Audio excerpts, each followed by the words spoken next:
Si tienes más de 60 años y alguna vez te han dicho que ducharte puede provocarte un infarto, un derrame cerebral, hay vídeos por ahí con títulos de este tipo, pues respira porque no es cierto.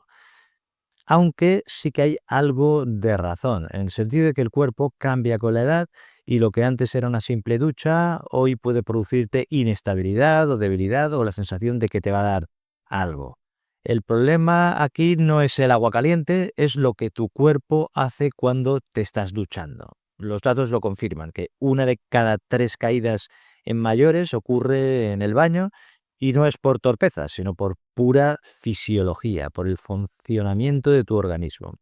En segundos cambias tu temperatura corporal, tu presión arterial y tu tono muscular. Por eso hoy vamos a separar lo que es el mito de lo que es la realidad. Te voy a explicar qué ocurre realmente durante esta ducha, por qué algunos mayores se sienten mal al ducharse y sobre todo cómo hacerlo con seguridad.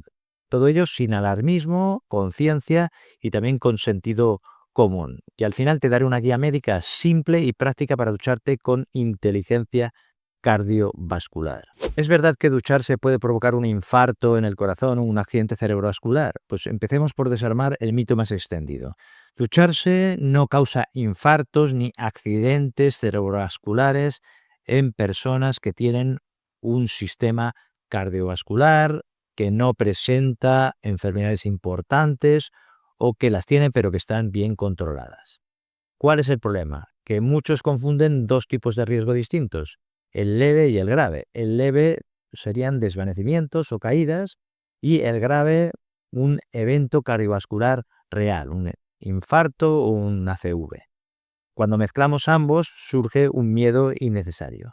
Los estudios médicos son claros. No hay evidencia científica que relacione la ducha con el infarto en personas mayores. Lo que sí que puede ocurrir es que en personas con enfermedades cardíacas avanzadas o con una presión arterial que sea muy inestable, los cambios bruscos de temperatura o los cambios bruscos de postura actúan como desencadenantes.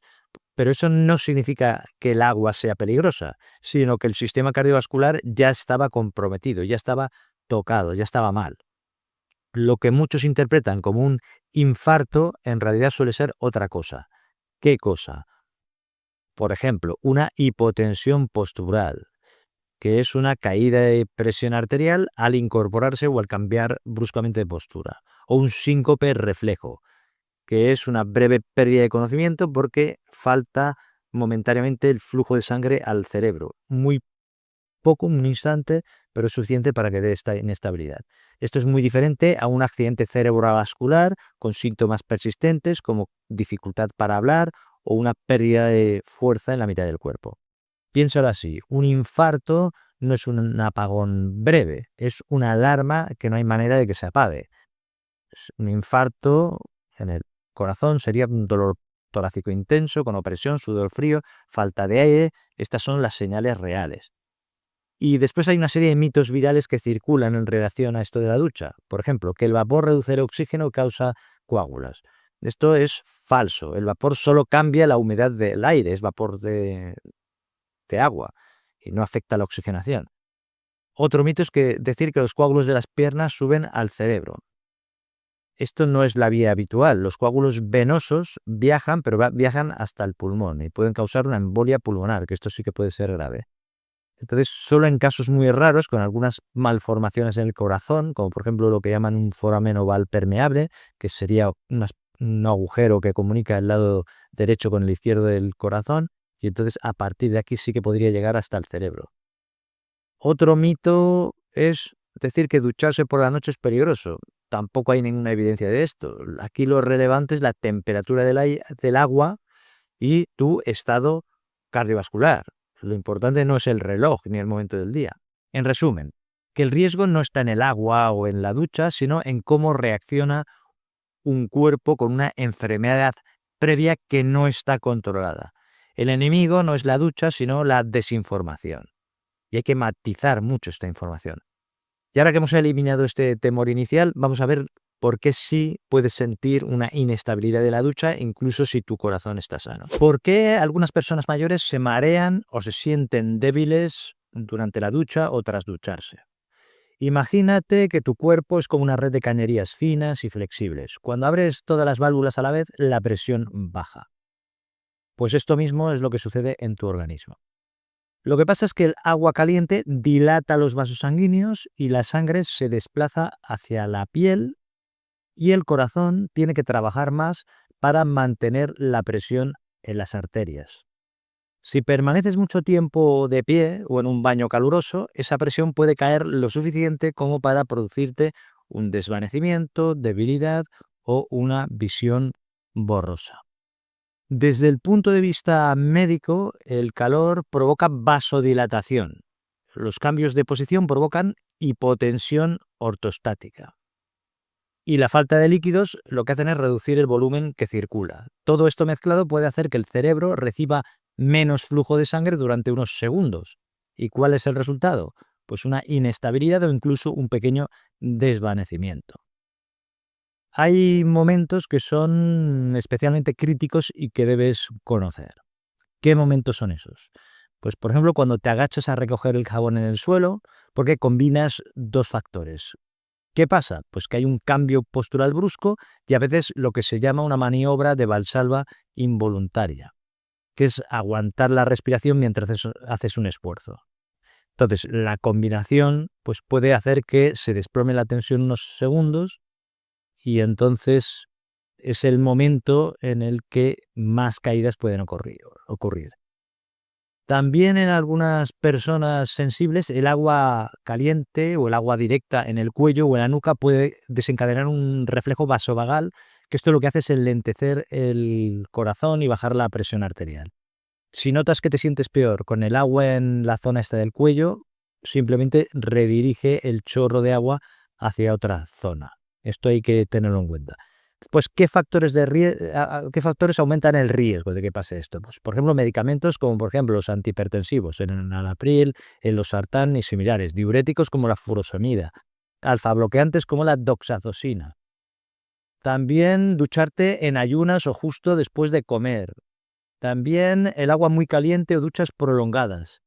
El levantarte o agacharte de golpe, por ejemplo, para recoger o para agarrar el jabón. Te cuento un caso, por ejemplo. Cambio los datos. Rosa, de 72 años, es hipertensa. Lleva meses con desvanecimientos matinales y mareos. Se duchaba con agua muy caliente durante unos 20 minutos seguidos. Al mirarle la consulta tenía hipotensión ortostática, es decir, que bajaba mucho la presión al levantarse. Entonces se ajustó la medicación, se bajó la temperatura del agua y se acortó la ducha a 8 minutos. Y desde entonces, ¿qué pasó? Pues que los desvanecimientos o estos mareos desaparecieron.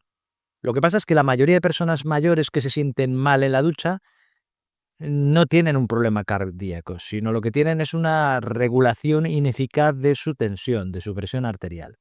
Y esta regulación de presión arterial se puede mejorar con una serie de hábitos sencillos. Entonces vamos a ver cómo prevenirlo incluso antes de abrir el grifo. ¿Cuál es la temperatura y duración segura del agua de la ducha después de los 60 años? O conforme avanza la edad. Lo recomendable es mantener el agua tibia, entre 34 y 38 grados. A esta temperatura el cuerpo mantiene su equilibrio térmico y no estás forzando el corazón. Tenemos dos problemas aquí. Por una parte, el exceso de calor, que lo que hace es dilatar los vasos sanguíneos de forma que la presión arterial baja y sientes esta inestabilidad, esta flojera. Y por otra parte tenemos el exceso de frío, que lo que hace es contraer los vasos sanguíneos y puede alterar el ritmo cardíaco, sobre todo si eres una persona que tiene antecedentes de arritmias en el corazón. El tema es que el cuerpo lo podemos imaginar como un termostato muy fino, muy ajustado, y pasar de caliente a frío repentinamente es como meter una olla caliente bajo agua helada. El contraste es demasiado brusco y los sistemas de defensa del organismo se activan bajando, entre otras cosas, la presión arterial. Pero además de ser importante la temperatura final, también es cómo llegas a ella. No entres directamente bajo el chorro del agua de la ducha. Primero abre el grifo, deja que el agua alcance la temperatura tibia y después puedes probarla con la mano, por ejemplo, y solo entonces entra gradualmente. Esto es algo que hace mucha gente, pero que hay que recordarlo porque algunos no. Empieza mojándote los pies y las piernas y luego el tronco y finalmente el cuello y la cabeza. Esta transición más suave permite que tu sistema cardiovascular, tu corazón y tus vasos sanguíneos se adapten sin sobresaltos. Al salir, pues haz lo mismo. No cierres el agua de golpe y salgas al frío. Baja la temperatura progresivamente si puedes y sécate dentro del área caliente y sal despacio. Con simplemente unos 30 segundos más puedes evitar un desvanecimiento, que a veces el problema no es el desvanecimiento, sino el golpe que te puedes dar, que puede ser importante. La duración ideal de la ducha serían unos 10 minutos y el exceso de calor prolongado, el problema es que favorece también la pérdida de líquidos y debilita y genera cansancio. Las duchas cortas mantienen el tono circulatorio y además evitan esta sensación de fatiga. En realidad, también es verdad que cada organismo tiene su punto de confort, su punto de comodidad y, por ejemplo, si tienes insuficiencia cardíaca, si tomas mucha medicación o si tienes una deshidratación, pues el margen seguro que tienes es menor. Y si te cuesta mantenerte de pie, pues te duchas sentado, con una silla adaptada. En países como Japón o Finlandia, donde el baño caliente es un ritual diario, el secreto está en el control, el tiempo medido, el agua templada, una buena ventilación. Lo que no hacen es desafiar al cuerpo, lo que hacen es acompañar al cuerpo. Cada mañana, antes de abrir la ducha, pregúntate, ¿podría hablar normalmente mientras me baño? Si no puedes, esto quiere decir que el agua o está demasiado caliente o quizás está demasiado fría. Pero además hay otro factor que muchos ignoran, que es el momento del día, que también influye. ¿Influye la hora del día en la seguridad de la ducha? Pues sí, influye más de lo que imaginas. Tu presión arterial no es constante. ¿Qué quiero decir con esto? Pues que tiene un ritmo circadiano. Esto significa que sube y baja a lo largo del día y este ritmo además cambia con la edad. Por la mañana hay un ascenso natural de la presión arterial tras despertar. En inglés le llaman morning surge, pero aquí viene lo importante. Al ponerte de pie, puedes tener una bajada brusca si eres propenso a la hipotensión ortostática. Me refiero al momento de despertarte y levantarte. Y si además estás tomando medicación antihipertensiva por la noche antes de acostarte, el efecto residual se suma a esta vulnerabilidad que ya tienes. Si te duchas por la mañana, lo mejor es esperar unos 20 a 60 minutos tras levantarte y no ducharse inmediatamente. Bebe un vaso de agua antes y cuando te duches usa una temperatura más tibia de lo habitual. Y movimientos lentos y sin prisas para evitar accidentes y problemas. En cambio, ¿qué pasa por la noche? Pues por la noche la situación es diferente. Tu cuerpo se está preparando para el descanso, la presión arterial va disminuyendo naturalmente y los vasos se dilatan para facilitar el sueño. Si además estás tomando una medicación antihipertensiva por la noche, que puede ser el amlodipino, o también el enalapril, el losartán o similares, pues una ducha caliente puede sumar efectos y bajar demasiado la presión arterial. Es decir, que si te duchas por la noche, lo mejor sería hacerlo 1 hora, incluso 2 horas antes de ir a dormir, pero no hacerlo justo antes. Con agua tibia y que no sea caliente, muy caliente, y si tomas medicación por la noche, mejor consultar con tu médico para hablar sobre el horario. No se trata de prohibir ducharse a ciertas horas, sino simplemente de ajustar la temperatura y las precauciones según el momento y también según la medicación que tomas y tus enfermedades. Si tienes un tensiómetro en casa, pues tómate la presión arterial a distintas horas durante la semana. ¿Por qué? Pues porque esto te ayudará a identificar cuándo eres más vulnerable, cuándo tienes la presión más baja, cuándo puedes tener más problemas. Y hablando de vulnerabilidad, hay señales que nunca debes ignorar. ¿Cuándo debería preocuparme de verdad? Es decir, ¿cuáles son las señales de alarma? Las sensaciones de inestabilidad no son todas iguales. Algunas son leves y se resuelven solas, pero otras son señales de que algo serio o grave está ocurriendo. Entonces, aprender a diferenciarlas puede literalmente salvar tu vida y hay que tener una idea de cuáles son. Por una parte tenemos los síntomas leves. Tener sensación de calor, visión un poco borrosa, un zumbido leve, que duran pocos segundos y se alivian al sentarte o hidratarte. Esto sería lo más leve. Ahora bien, síntomas de alarma. Pérdida total de conciencia, un dolor torácico opresivo, dificultad para respirar o para hablar, la debilidad o entumecimiento de un lado del cuerpo, el tener una serie de palpitaciones rápidas e irregulares que no se van y que siguen, el tener una situación de confusión o de desorientación repentina o súbita. Si aparece alguno de estos, lo que has de hacer es suspender la ducha inmediatamente, sentarte o recostarte y pedir ayuda médica urgente. Estos síntomas pueden indicar que tienes un problema o un evento cardiovascular real, un infarto, un inicio de ictus, en fin. ¿Qué factores de riesgo hay que tener en cuenta para esto? Pues antecedentes de infarto, antecedentes de arritmia, antecedentes de insuficiencia cardíaca, el tener hipotensión mal controlada o hipertensión mal controlada, diabetes con neuropatía autonómica, es decir, que se ha ido complicando y afectado al sistema nervioso, o el tener una edad avanzada y estar con polimedicación, con muchas medicinas. Tu cuerpo a menudo te envía señales tempranas antes de que haya un problema grave o antes de que se agrave la situación. Pues aprender a escucharlas es algo básico, fundamental, que te puede salvar la vida. Si los desvanecimientos se repiten, no los ignores. Esto puede ser hacer necesario un ajuste de medicación o puede ser por una deshidratación crónica o puede ser por un problema cardiovascular que hay que valorarlo o que ha aparecido o que ha empeorado. En fin, es vital esto diferenciarlo de las señales de alarma que requieren una ayuda urgente. Reconocer tus límites es una forma de fortaleza, no de debilidad, que a veces queremos hacernos los duros, pero no puede ser. ¿Cómo ducharte con inteligencia cardiovascular? Un plan médico práctico. Ahora ya sabemos lo que ocurre en nuestro cuerpo durante la ducha y vamos a ponerlo en práctica. Es un plan que está pensado para que la ducha sea segura, cómoda y protectora para ti y para tu sistema circulatorio cardiovascular. Entonces, ¿qué hay que hacer antes de la ducha? En primer lugar, bebe un vaso de agua. Esto mejora la circulación y previene las bajadas de presión arterial. Y, bueno, beber agua no solo antes de ducharte. Mantén una buena hidratación durante todo el día, por supuesto ajustado a tu situación particular. En segundo lugar, evita ducharte en ayunas y justo después de comer, porque después de comer, por ejemplo, redistribuyes la sangre hacia el sistema digestivo y esto facilita que llegue menos sangre al cerebro y se puede complicar con los cambios de postura o la hipotensión arterial. En tercer lugar, ten todo preparado, el jabón, la toalla, la ropa y evita agacharte o girarte bruscamente una vez estés dentro. En cuarto lugar, ventila el baño y asegúrate de que el vapor no sea excesivo. Hasta aquí lo que hay que hacer antes de ducharte.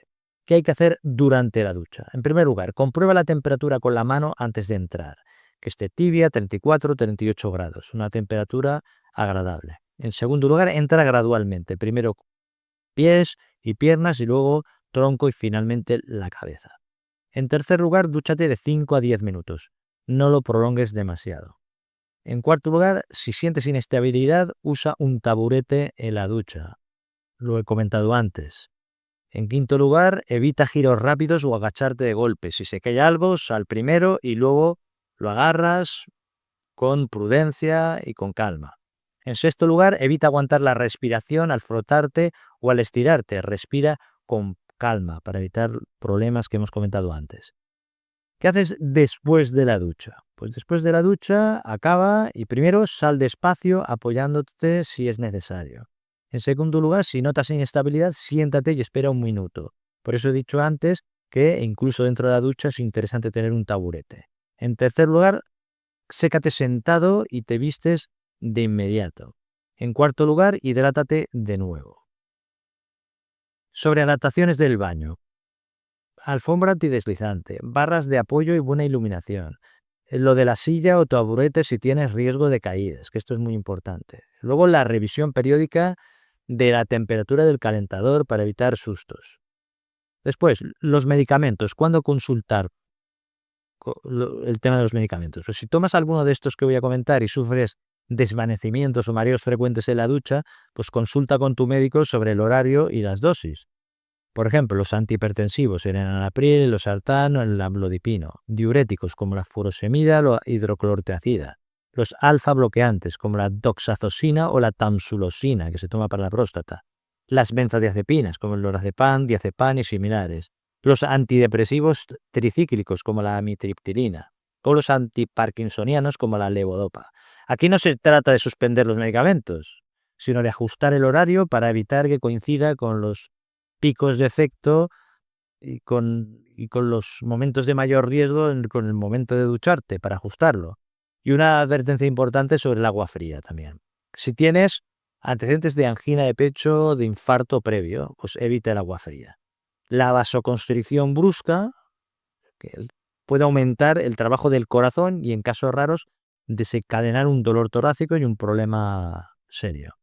Si estás sano y quieres probar agua fría, pues hazlo gradualmente, empezando con agua tibia y termina con unos segundos de agua fría o fresca, pero nunca que esté helada. Piensa en tu ducha como si fuera un entrenamiento cardiovascular suave. Si lo hacemos bien, si lo haces bien, pues esto fortalece tu sistema cardiovascular. Si lo haces mal, le estás exigiendo demasiado y podemos tener un problema. O sea, no se trata de tener miedo al agua, sino de conocer tu cuerpo y respetar sus tiempos. Y una pregunta, ¿qué hago si me siento mal a mitad de la ducha? Pues cierra el agua inmediatamente, te sientas si hace falta en el suelo o en el taburete que recomiendo y respira despacio y con calma hasta que te recuperes. Si tienes agua fresca a mano, mójate un poquito la cara porque esto a veces ayuda a recuperar la presión arterial, la tensión. Si el desvanecimiento o este mareo se repite en otras ocasiones, pues esto habrá que consultarlo con el médico como es natural y sensato. Puede ser un signo de que necesitas ajustar la medicación, mejorar tu hidratación o simplemente evaluar tu sistema cardiovascular. La mayoría de los desvanecimientos en la ducha no son ni infartos ni nada parecido, son ajustes del cuerpo. Tu organismo te habla y no te habla para asustarte, sino para avisarte de que necesita otro ritmo. Aquí lo importante es recordar las 3 reglas de oro que hemos ido comentando en el vídeo. En primer lugar, temperatura tibia de 34 a 38 grados y una transición gradual. En segundo lugar, duchas cortas de 5-10 minutos como máximo, no lo prolongues. Y en tercer lugar, movimientos lentos y movimientos conscientes. Nada de movimientos bruscos. La ducha no es enemiga del corazón ni del cerebro, es un momento de conexión. Aprovecha esos minutos para observar cómo se siente tu cuerpo, cómo late, cómo respira, porque cada sensación es información. Haz un pequeño compromiso. Cada mañana, por ejemplo, ajusta la temperatura a 1 grado menos, entra de forma gradual y escucha a tu cuerpo. Y verás cómo vas a notar la diferencia. Y si este vídeo te ha ayudado, compártelo con alguien que viva solo, que tenga más de 60 años o que pueda necesitarlo, porque esto puede ser la diferencia entre vivir con miedo y vivir con confianza. La información correcta es muy útil. Y si quieres seguir aprendiendo, aquí te dejo un vídeo sobre la hipotensión y la hipotensión ortoestática y medicamentos que bajan la presión arterial, porque es la pieza que completa este tema que hemos estado comentando. Y recuerda que el contenido que me he ido dando en este vídeo es informativo y educativo y no sustituye la consulta directa con tu médico o con un profesional de la salud. Un abrazo, cuídate y nos vemos en el próximo vídeo.